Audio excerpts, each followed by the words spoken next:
creamy fajita pasta. It's an easy weeknight dinner that comes together so fast and the entire family loves it. If you like fajitas, then this one is for you. And if you like pasta, well, then I like you. Let me show you how to make this one at home using your Blackstone.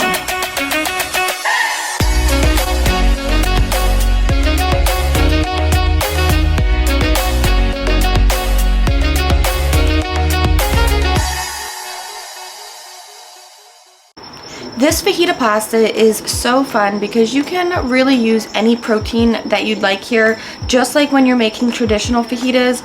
I like making this even quicker and easier using smoked sausage since it's already cooked. I've got all my veggies sliced, which you can do the night before, making for a really fast cook after work. So we'll slice our smoked sausage. I'm using jalapeno cheddar.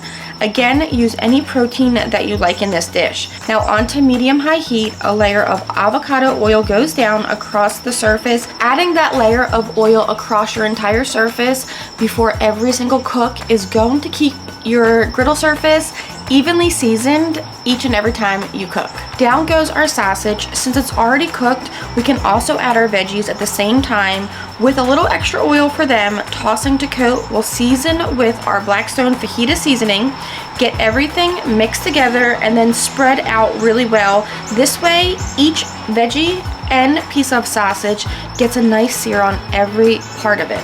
Slide on my rear grease gate, which is going to prevent anything from falling in the back.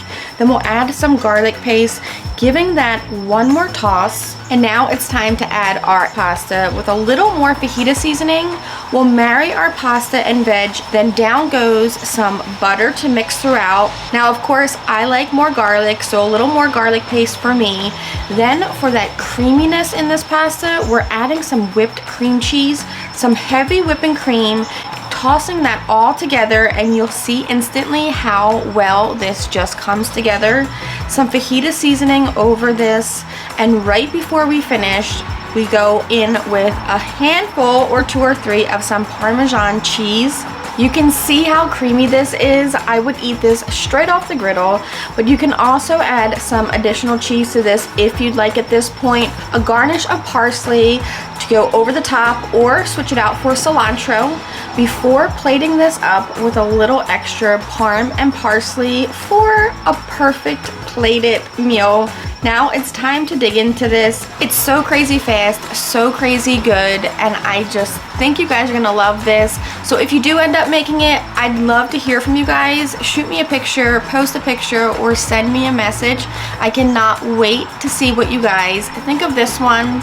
Until next time, I'm Blackstone Betty. I cannot wait to see you guys for another family style favorite in my next video.